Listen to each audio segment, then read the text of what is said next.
Hello class eighth. हम लोगों ने लास्ट टाइम इसके चैप्टर्स के 2 पेजेस डिस्क्राइब कर लिए थे। Now we are going to describe about shrubs. Shrubs का मतलब है कि छोटी झाड़ियाँ। The type of vegetation is found in region of very less rainfall. इस तरह की जो वनस्पति है वो बहुत ही कम बारिश वाले क्षेत्रों में होती है। Thus, shrubs are mostly found in hot desert or in cold regions like tundra. इस तरीके से जो shrubs होती हैं, छोटी झाड़ियाँ जो होती हैं, वो hot desert में यानी गर्म रेगिस्तान में या फिर बहुत ठंडे क्षेत्र में जैसे कि टुंड्रा, इन क्षेत्रों में पाई जाती हैं। So its first type is desert vegetation. The hot deserts are found in the tropical and subtropical regions on the western part of the continents. यानी जो हॉट डेजर्ट्स हैं ये ट्रॉपिकल और सब ट्रॉपिकल क्षेत्र में पाए जाते हैं कॉन्टिनेंट्स के वेस्टर्न पार्ट में यानी पश्चिमी हिस्से में। The vegetation in these areas has thorns, यानी इन क्षेत्रों में कांटे होते हैं या फिर वैक्स कोटेड लीव्स होती हैं, यानी ऐसी पत्तियां जिनमें मोम की तरह चिकनी परत होती है। थिक एंड स्पॉन्जी स्टेम्स, यानी घने और स्पंजदार तने होते हैं, मोटे और लंबी जड़ें होती हैं। The long roots penetrate deep into the ground in search of water and waxy spines leaves help to avoid losing water through transpiration. चूँकि इन क्षेत्रों में देखिए डेजर्ट का मतलब ही होता है रेगिस्तान, जहाँ पर पानी कम होता है। तो हम जानते हैं कि नेचर ने जो भी चीज़ें बनाई हैं वो इस हिसाब से बनाई हैं कि जिन क्षेत्रों में वो पाई जाती हैं वहाँ के माहौल के अनुसार ढल सकें। तो यहाँ पर जो पेड़ पौधे पाए जाते हैं वो इसी हिसाब से पाए जाते हैं। जैसे कि इसमें जो लंबी जड़ें होती हैं, क्योंकि यहाँ पर पानी दूर दूर पाया जाता है, ज़्यादा पानी की क्वांटिटी है नहीं, तो इन पौधों की जड़ें लंबी होती हैं जिससे ये दूर से पानी को एब्जॉर्ब कर सकें। इसके बाद इसमें जो स्पिनी लीव्स होती है, देखिए चौड़ी पत्ती होगी उतने ही उसमें स्टोमेटाज होंगे। साइंस में मैंने आपको बताया है कि स्टोमेटा जो होते हैं उन्हीं से ट्रांसपायरेशन होता है। ट्रांसपायरेशन क्या होता है कि जो पेड़ है वो वाटर वेपर के रूप में गैसियस एक्सचेंज करता रहता है, तो इसी को ट्रांसपायरेशन कहते हैं। तो जितनी चौड़ी पत्ती होगी उतने ही ज़्यादा इसमें जो है ट्रांसपायरेशन होगा। तो इन पौधों में जो है पत्तियां नहीं होती हैं, कांटे होते हैं, तो कांटा छोटा होता है उतना ही कम ट्रांसपायरेशन होगा। इन हॉट डेजर्ट में थॉर्नी बुशेस यानी कटीली झाड़ियाँ, स्क्रब्स कटीली झाड़ियाँ, उसके अलावा जैसे कि कैक्टस, अकेसिया, ये मुख्य प्रजातियाँ हैं यहाँ पर। डेट पाम्स यानी खजूर, ये ओएसिस के पास पाए जाते हैं। ओएसिस क्या होता है? ओएसिस होता है रेत से घिरा हुआ ऐसा क्षेत्र जहाँ पर पानी थोड़ी मात्रा में पाया जाता है, उसे ओएसिस कहते हैं। सहारा और कालाहारी डेजर्ट जो अफ्रीका में है, आटाकामा डेजर्ट जो साउथ अमेरिका में है, और अरेबियंस और थार डेजर्ट जो है वो एशिया में है।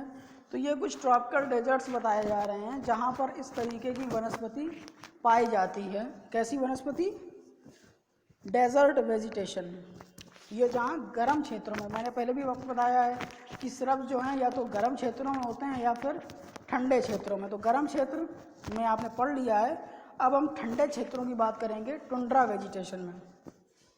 तो इस तरह की जो वनस्पति है ये आर्कटिक सर्किल के उत्तरी हिस्से में पाई जाती है। एशिया के नदर्न मोस्ट पार्ट यानी बिल्कुल उत्तर में, यूरोप के बिल्कुल उत्तर में और नॉर्थ अमेरिका के बिल्कुल उत्तर में। This region is called tundra. ये जो क्षेत्र है इसे हम टुंड्रा कहते हैं। The heavy snow cover does not allow plants to grow.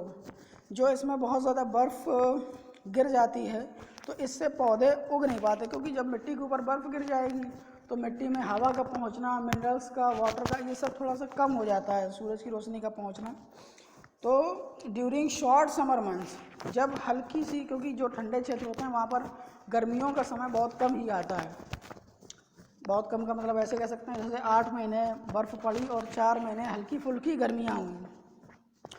तो ऐसे में क्या होता है कि बर्फ़ जो इनके ऊपर पड़ी होती है वो पिघल जाती है, तो मॉसेस, लिचन्स, छोटी छोटी घास ये ज़मीन को घेर लेती है, इन्हें मिडोस भी कहा जाता है। अब हम लोगों ने ये पढ़ लिया है, तो हमारा अगला टॉपिक है डिस्ट्रीब्यूशन ऑफ वाइल्ड लाइफ, यानी वन्य जीव का बंटवारा। वन्य जीव जो जंगल में पाए जाने वाले जीव होते हैं एक्चुअली, जैसे कि गाय है, घोड़ा है, इन्हें हम जंगली जीव तब तक नहीं कहेंगे जब तक ये जंगल में नहीं पाए जाएंगे। तो जंगली जीवों का मतलब होता है जैसे राइनोसॉरस है, लायंस है, टाइगर्स है, चिंपैंजीज हैं, एप है, इस तरह के एनिमल्स। तो एनिमल्स जो नेचुरल हैबिटेट में रहते हैं उसे वाइल्ड लाइफ कहते हैं। वाइल्ड लाइफ हमारे इकोसिस्टम का बहुत ही अभिन्न अंग है। हर कोई, मैं आपसे केवल वाइल्ड लाइफ नहीं कहूँगा, जितना भी छोटे से छोटा पौधा, छोटे से छोटे जीव से लेकर के बड़े से बड़ा पौधा या बड़े से बड़ा जीव, ये सब कुछ हमारे इकोसिस्टम का हिस्सा है। अगर इनमें से किसी की भी एक भी प्रजाति ख़त्म हो जाती है तो ये मनुष्य के लिए सबसे बड़ा संकट का समय होगा, ये आप ध्यान रखिए।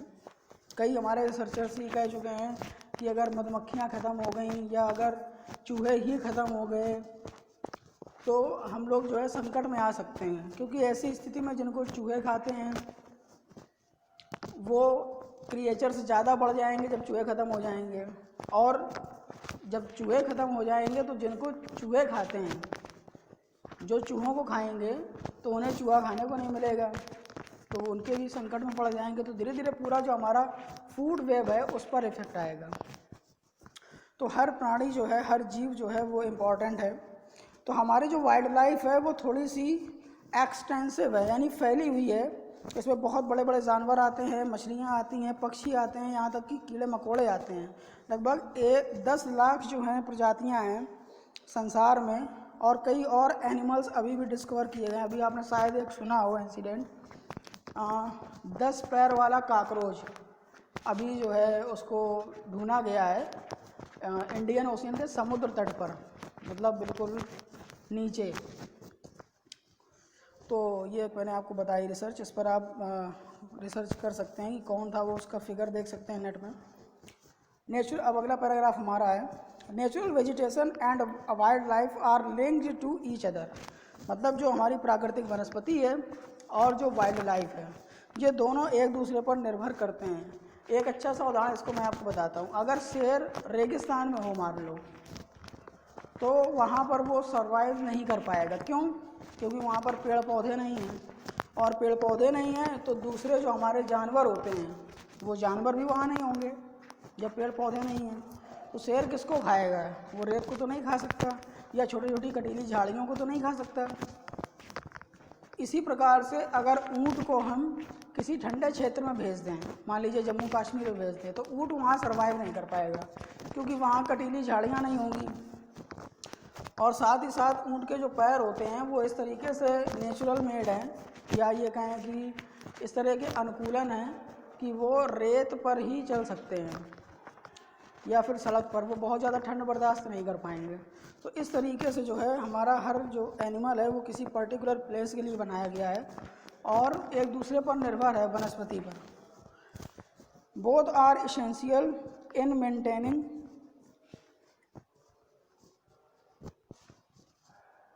Ecological balance of an area. दोनों जो हैं वो ज़रूरी हैं किसी भी क्षेत्र के इकोलॉजिकल बैलेंस के लिए। The type of natural vegetation determines the type of wild life available in an area. यानी जिस तरह की वनस्पति होगी वहाँ पर उसी तरीके का वाइल्ड लाइफ होगा। इक्वेटोरियल फॉरेस्ट जो हैं उसमें कई ज़्यादा प्रकार के वाइल्ड लाइफ हैं। चलिए एक नज़र डालते हैं जो अलग अलग महाद्वीपों में वाइल्ड लाइफ पाए जाते हैं। Asia is rich in wild life. Asia wild life में ज़्यादा अमीर है, इसका मतलब यहाँ पर वाइल्ड लाइफ ज़्यादा है। Monkeys, leopards, tigers, elephants, lions यहाँ पाए जाते हैं।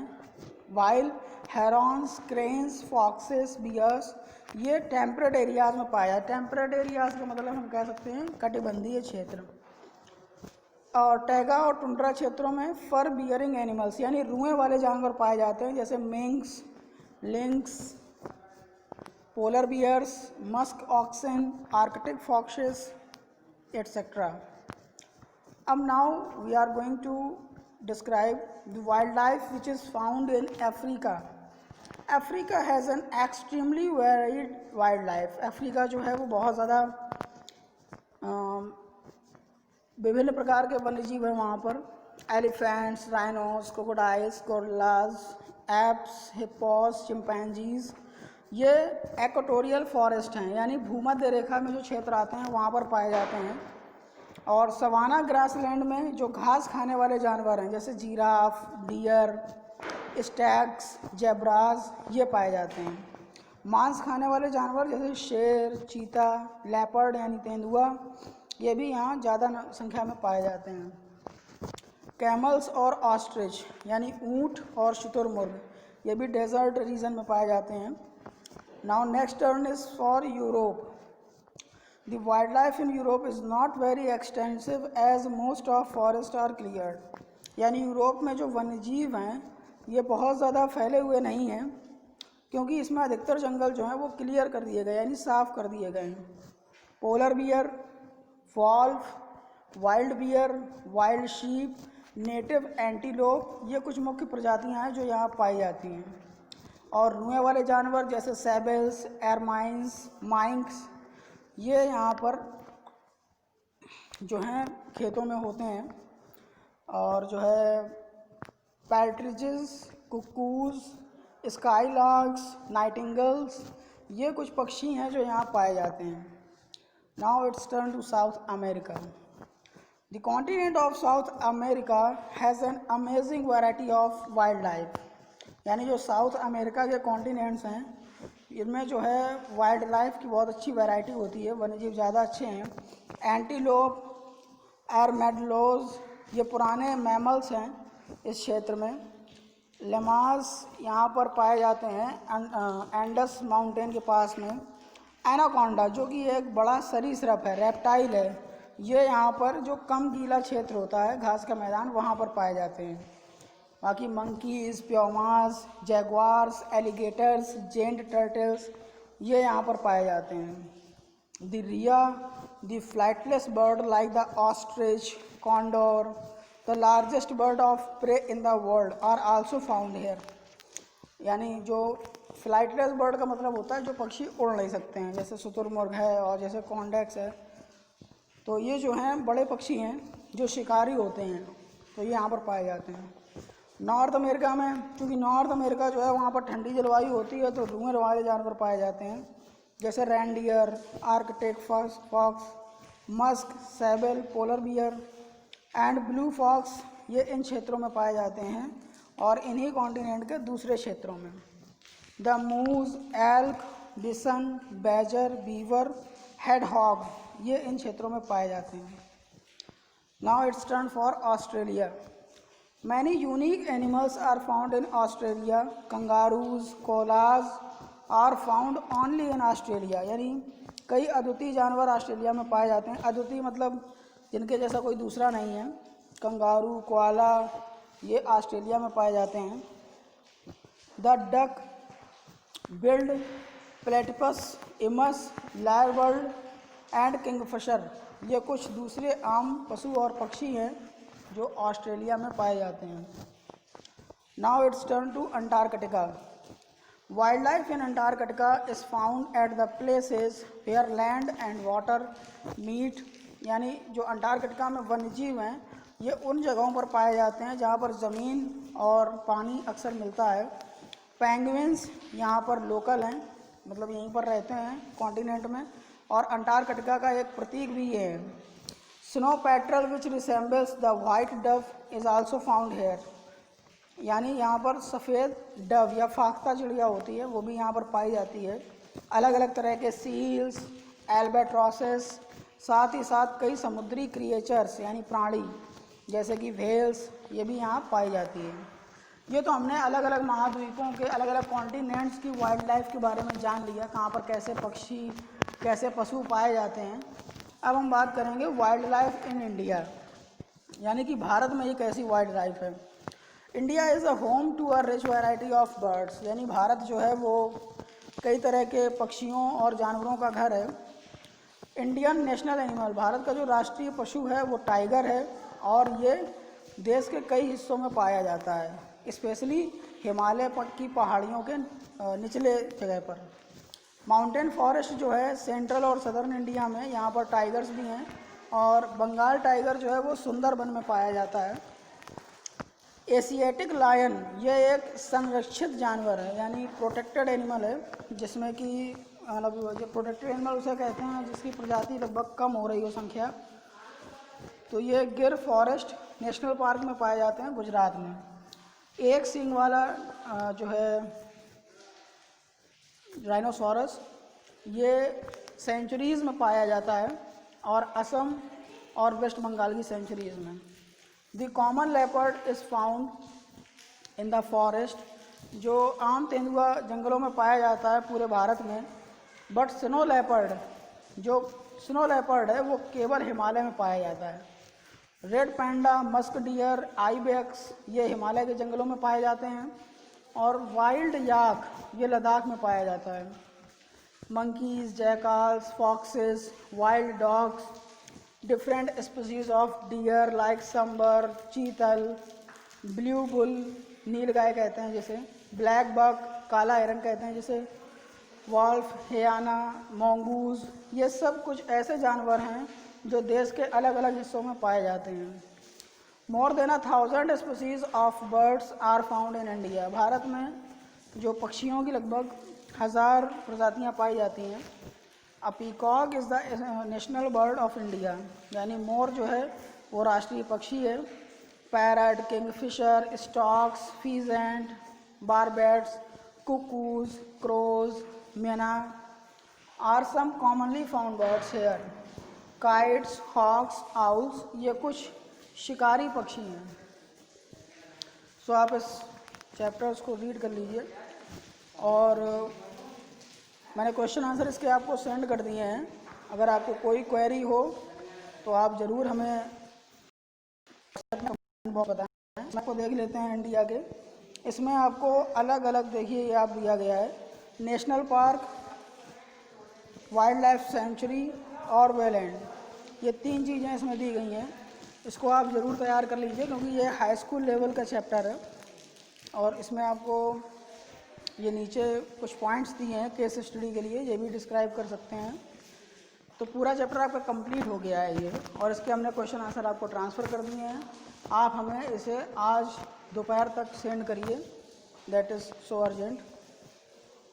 That's all.